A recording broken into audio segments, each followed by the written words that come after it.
Hi, and welcome back to Ronnie the Reader.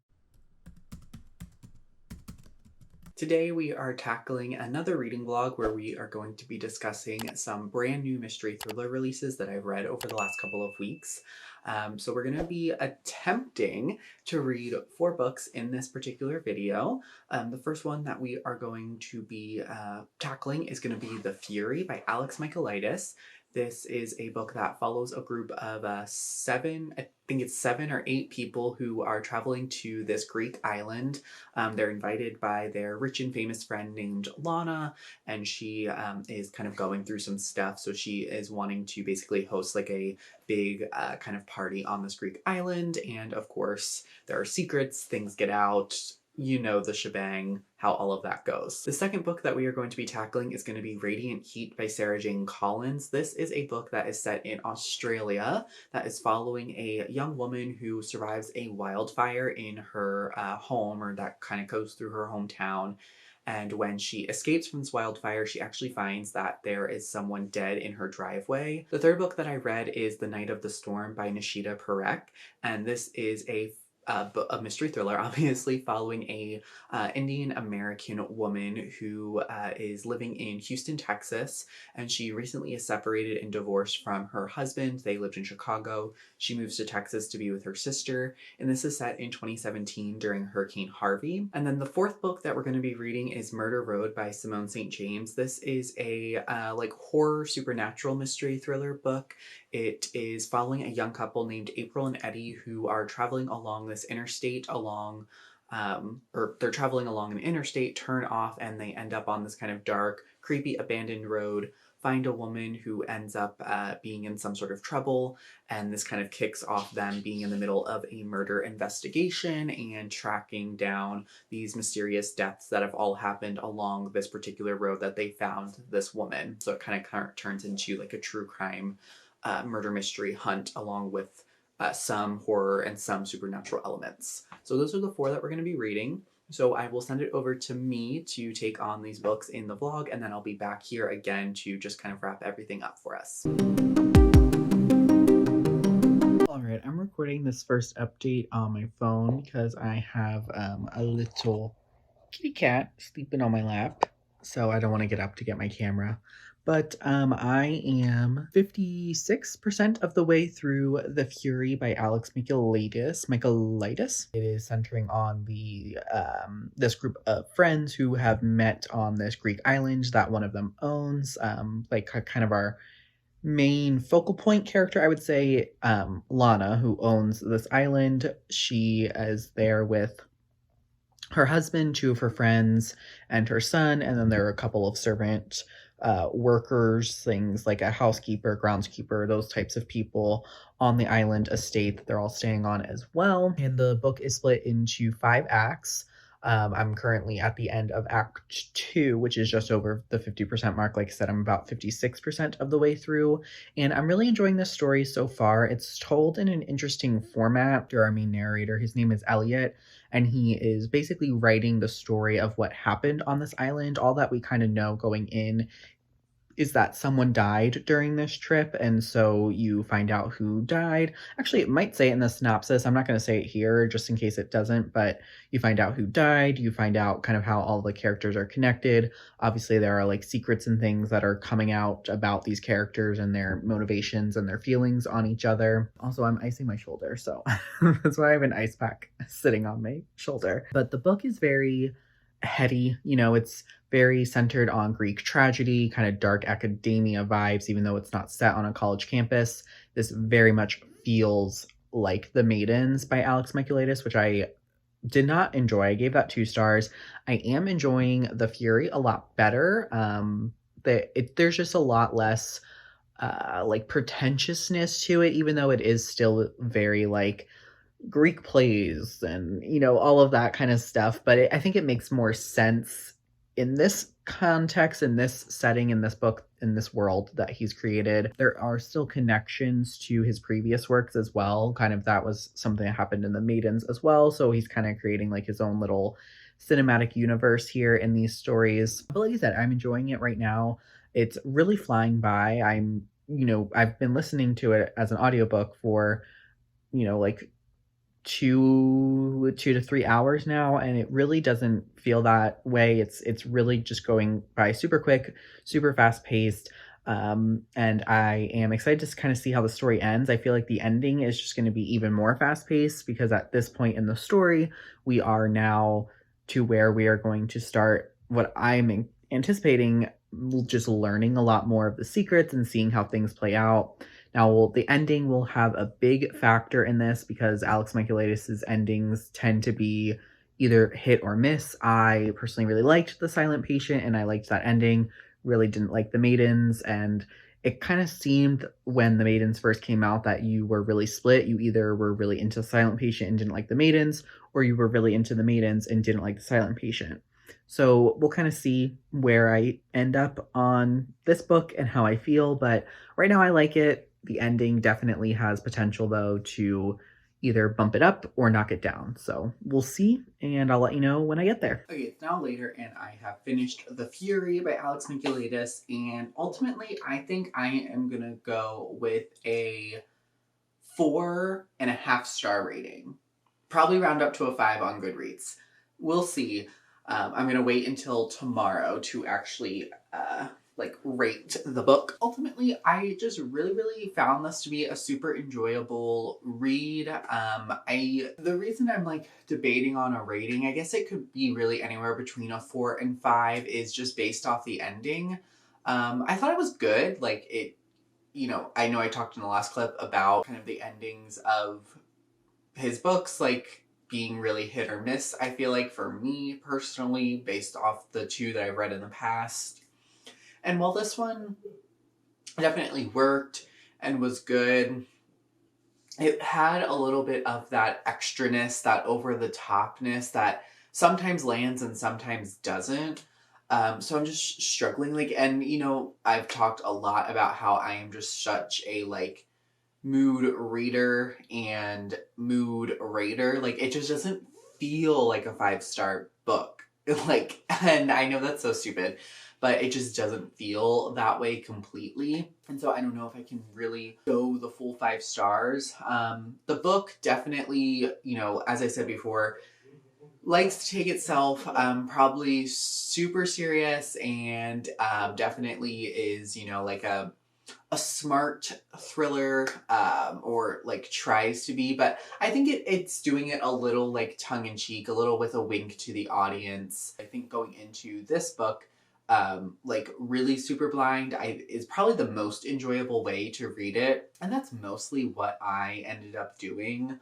Now I'm sure by the time this video comes out, a lot of people are going to be reading this book and discussing it. Full disclosure, today is February 2nd. So I read this book just a couple of weeks after release, and I really haven't heard too much about it. Much more curious to see kind of what the discussion of this book looks like after it has had some time to go around the booktubes and the TikToks and kind of get much more of a readership. It seems like this one, more than any of his others, has gotten a little bit less hype. At least for me, I haven't seen too many people discussing this one and being excited for the release and excited to read it. But I definitely think for me it worked way more than The Maidens. Overall, the book itself was much more coherent, and just much more entertaining, and a lot less trying to be something that it's not. And I don't want to come off like I'm sounding like I'm trying to degrade anyone's work or anything, but this is a mystery thriller. It's an academia-ish type Greek tragedy-inspired mystery thriller. That's what it is. It's not anything more. And that's totally fine because that's what I love to read, and it succeeds. It succeeds in the aspects that it's trying to do, I think, way more successfully than his latest release, and probably more successfully than The Silent Patient 2. Looking back on The Silent Patient now, reading both The Maidens and this and The Fury is just, I'm curious how that one comes across at this point and feels after reading these two. So yeah, I'll just be interested to see what other people do end up thinking of this. For now, I'm finishing it, and I'll decide on a final rating within the next couple of days, and then go ahead and rate and review it. But yeah, this was good. I definitely enjoyed my time with it. It's, like I said, super quick. I finished it all within today. Like right now, I think it's just past 10 p.m. I started at like 5:30. We're gonna wrap that one up, and then let's move on to the following book, the next book. Hello, we are here with an update about the second book in this video, which is Radiant Heat by Sarah Jane Collins. And initially when this book was, when I was reading about it, I actually thought it was set in Canada, but I've since started the book and it's actually set in Australia. I guess I should have done a little bit better research when I was talking about it in my most anticipated books of the year video. Following a woman who survives a wildfire attack on her kind of smaller town in Australia, and she basically is leaving and finds someone dead in her car. And to be honest, that's as far as I've gotten in the book. That really happens within the first couple of chapters. I think I'm on chapter 5. I'm at like 9%, which is much earlier than I typically give a update. I usually wait until the 50% mark to update, you on how I'm feeling about a book and what I'm feeling of it.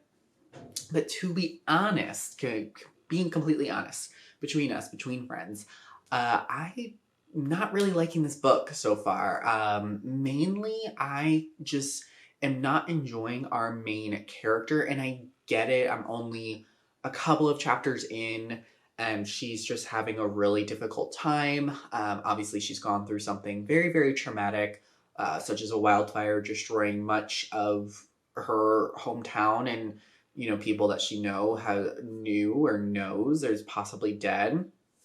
And she has this traumatic event of finding this dead person in front of her house, and going through what that means. This person had her name and clearly was looking for her. So, what is the story there? What's happening?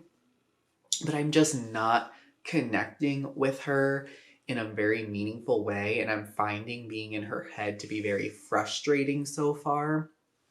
And I don't know what I want to do as far as finishing and continuing this book, because I really want to have 3 books that I talk about for really an arbitrary reason. I just decided that I wanted to read 3 books for this video, so that's what I want to do. But I'm really trying not to force myself this year to read books that I'm not into. And so I think I'm going to try to listen to a little bit more of it and at least try to get to the 50% mark and see how I'm feeling about it. And if I'm still not into it at the 50% mark, I just don't think it is fair to continue on when I know that the book at that point will probably be no more than 3 stars in the long run. So I think that's what I'm going to do, is give it a little bit longer and just try a little bit more and try to push through. I think if I were reading it physically, I maybe wouldn't have as much of an issue with the main character and that connection. I tend to find that when I'm reading a book physically, I can get past a lack of a character connection or a character I'm quite not enjoying as much. To be honest, mostly because I can kind of skim read a little bit, whereas with an audiobook, when you're listening to it, you're fully in every word. You can't necessarily skip around. I mean, I guess you could. And, I listen to audiobooks sped up. I typically listen at like a 2 speed setting. But depending on the book, I will go down to 1.75 or up to 2.15, just depending on how I'm feeling. And if I am grasping what the character and the narrator is saying. So I don't know, and I'm not willing to buy the book, to be honest.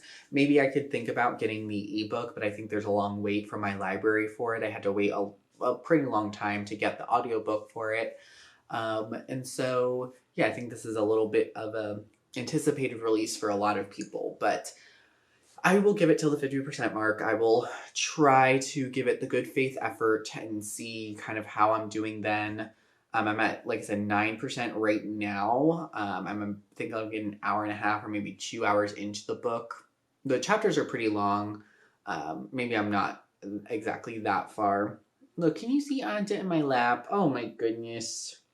Such a good boy. Oh my gosh. But yeah, so we'll see, how I how I fare with this one. It might be a DNF, and if it is, I'm just going to go with it. It's going to be a DNF, and then I'm just going to move on with the next book, unfortunately. So don't be mad at me if that is what ends up happening, but I will try. I promise to at least try to give the book a little bit more time to grasp me and for our character to have a little bit more time to connect with me, and then we'll see where we go from there. All right, so you have to excuse the lighting and everything. I just got out of the shower. I am in my kitchen and I am making a peanut butter and jelly sandwich for my lunch tomorrow. I want to try to do more like just life things in these like updates as I'm vlogging instead of just me sitting in a corner of my bedroom or something like that. But yeah, I have an update. So the last time I updated you was actually on Saturday, and today is Wednesday. And on Sunday, I decided to, and I actually ended up DNFing Radiant Heat. So I got to, it was a little under the 50% mark. I think I was at like 48% or something like that. I don't know. And I just couldn't do it anymore. Like, I wasn't enjoying it. I don't even really think I retained any information for the rest of the story. I wasn't feeling it. I wasn't into it. It's a story that maybe I could come back to in one day in the future. It's not like a complete DNF forever, but I just was not interested in the story, and I just couldn't. Well, I guess that's a lie. I was interested in the story. I wanted to know what was happening and what the truth of the story was, but I just could not be with our main character anymore, who at this point I can't even remember her freaking name.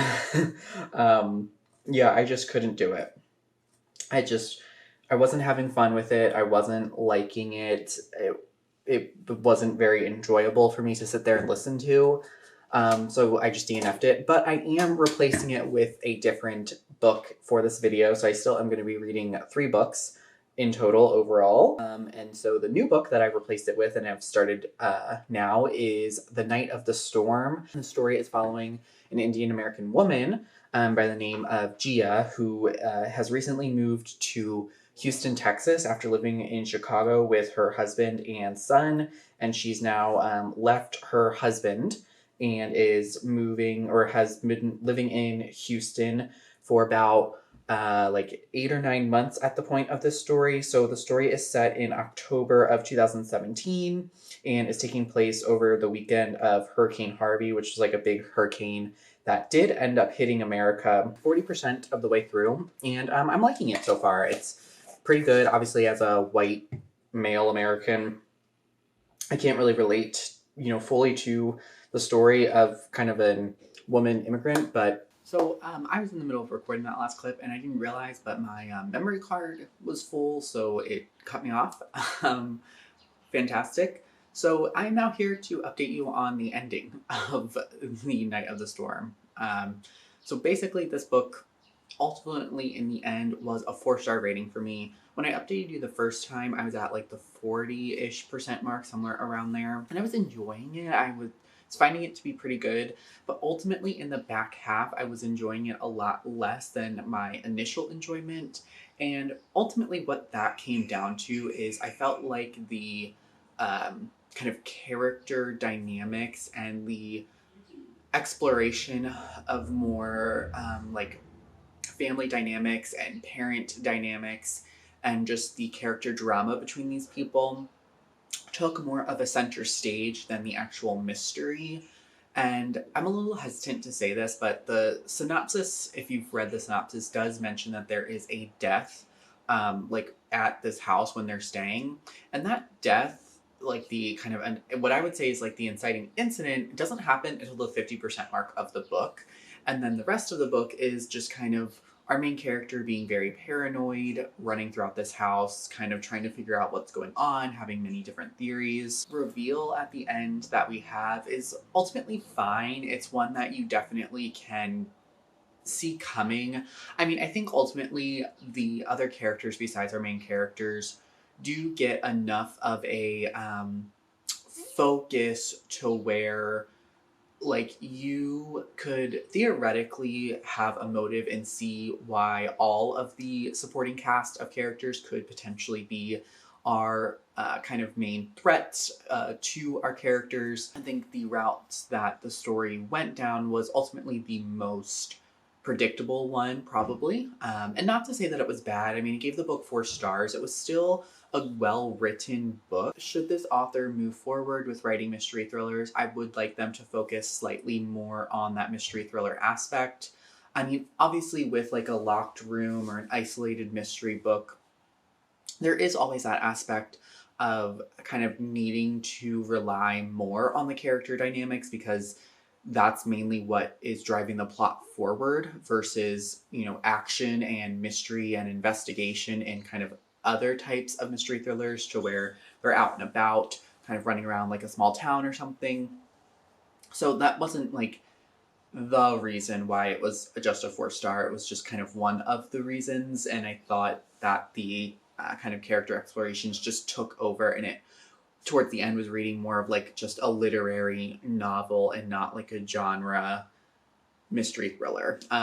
So that's ultimately why I landed on a 4 star rating. But I definitely would be interested in reading this author's more works. This book, you know, just came out in January. So I'm suspecting that it's going to do pretty well-ish. I definitely would not be shocked if this pops up in like the Goodreads Mystery Thriller Awards at the end of the year. And I did look at some of the reviews, and people have sort of the same feelings as me. I think right now the average star rating on Goodreads is like a 3.7, which is pretty good, pretty average rating for a book. So yeah, that's kind of where this one is going to end for me. I know I didn't discuss this one too much in depth, but yeah, I just thought it was fine. It was good. I'm going to now move on to the last book in this video, and hopefully that one is good. I have a really good feeling about it. I don't know. I'm like, oh, I really hope that this one is good. And not that the other books in this video have not been good. Obviously, they both have gotten pretty good ratings. So, you know, overall, so far, this video is a success. But hopefully, this last book really just kind of knocks it out of the park for me. Alright, welcome back. It is now actually a little bit later in the day, and I've finished all of Murder Road by Simone St. James.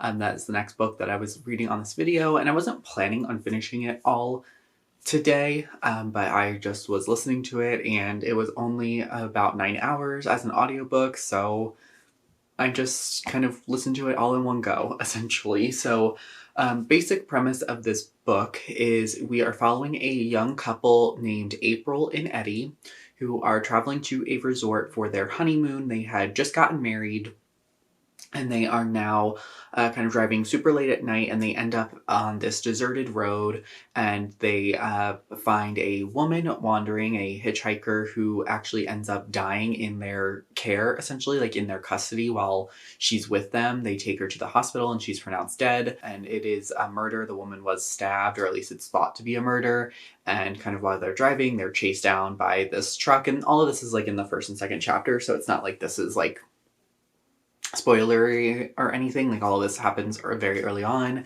and they're told to stay in the town, obviously, as they investigate this, and they end up kind of going down this like true crime rabbit hole of this murder road, this road that they found this woman on, who now has, or the road has other unexplained deaths in it.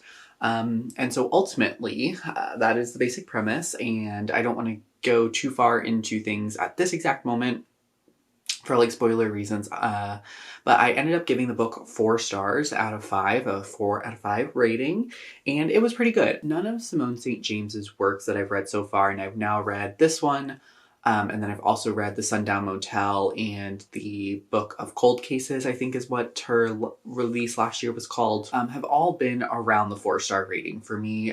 She hasn't quite gotten there, and I think the reason it is because Simone St. James does write supernatural thriller and horror books, and I just don't know if that is a genre that exactly works for me in the context that she uses the trope, because everything in her stories, and this one included, is always very grounded for the most part. Like, it is in a very real sense of like reality, and like true worlds that people are living in. So you don't go into the books necessarily like in a supernatural element or a supernatural world, but that always ends up playing into the plot somehow. Just think that that is the particular reason. Like ultimately the ending and the conclusion of this book, I will say, I did not necessarily see coming, but also I can't say I was super invested either. Like I wanted to know what was going on and what was the story behind this road and why all of these people were dying and like what happened behind these cold cases and all of that stuff. And you do get that, and it's a fine reveal, and it's perfectly a good ending. But is it like something that I was like, oh my god, this is absolutely like mind blowing, and I'm so happy I decided to push through and like get to this story? Not necessarily, but that being said, it was good. It was fun. It's a 4-star rating.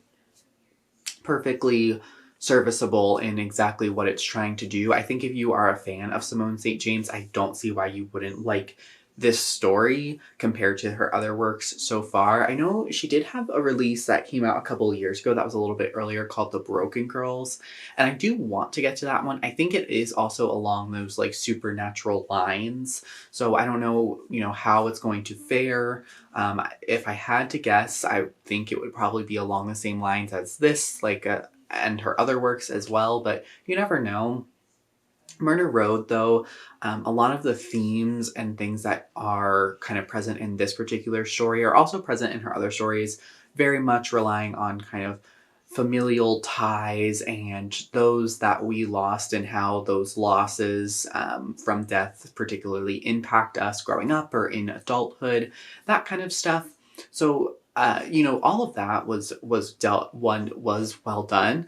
I did like and feel for our characters. They felt very real, and I did sympathize with them. They definitely had this sense of kind of go-getters. They were a little weird. I will say our two main characters, our main couple of April and Eddie, they definitely were weird. And the circumstances surrounding them are obviously weird. So I think that kind of plays into the unsettling nature of the book overall. Obviously, it wasn't like a knockout 5-star, but it was definitely a fun read, and I definitely recommend it for kind of those supernatural horror mystery thriller fans out there. So yeah, that was the last book that I'm reading for this particular video, so I will send it back to me to kind of wrap everything up, and we'll just kind of go from there. All right, so we're back to wrap up all of these books. So I definitely have had a lot of fun doing this, and I'm happy to kind of start tackling some newer mystery thriller books as they come out. I'm really trying to make that a little bit of a goal and a priority this year, is to just make sure I am keeping up to date with these new releases that I am interested in and reading them. So I have settled fully on ratings for all of these, and ultimately this was a pretty good success. The Fury, I did settle on a 4.5 rating. Of course, I did DNF Radiant Heat, and I would be interested in coming back to it in the future, probably as a physical or ebook though, but it's definitely not something that the audiobook was really working, and I just wasn't connecting to the character or the stories right away, so it's definitely not at the top of my priority list to kind of get back to in the future, but I'm not ruling it out forever. And then, of course, we have The Night of the Storm, which was a 4-star, and Murder Road, which is a 4-star. So overall, a super successful kind of reading journey and a reading vlog here. Definitely would recommend, I think, The Fury the most, which is kind of shocking. I was a little surprised that that ended up being my favorite book that I read for this particular video, but it just kind of had everything that I really was looking for in a mystery thriller. I was shocked, I was surprised, I was entertained, and not that I wasn't by the other two, but they just kind of focused on more like family elements. They felt very similar, and maybe it's because I read them so close together, so back to back, that they just really like overlapped really a lot for me. But yeah, they kind of had a different vibe than what The Fury did, and The Fury just tends to be something that I'm going to be a little bit more likely to rate a higher rating in the long run. Yeah, this was super fun. I definitely plan on doing this same kind of style or type of video again later on in the year, probably around like September, October, November, around there, like kind of around more of like the spooky-ish, Halloween-ish fall season. So we will see kind of what's coming out at that time and start trying to plan some of those books and everything now. But yeah, that is everything for this particular video. So thank you so much for watching. Definitely let me know what you thought of any of these books. If you've read any of them so far, I would love to kind of talk with anyone down in the comments below. Or just kind of let me know what's some of your favorite mystery thrillers that have been released so far this year and what I should definitely prioritize going into this kind of spring time, these spring months. And yeah, that's everything for me so far in this video. So thank you once again so much. Definitely please like, comment, and subscribe, and I will talk to you again soon. Bye.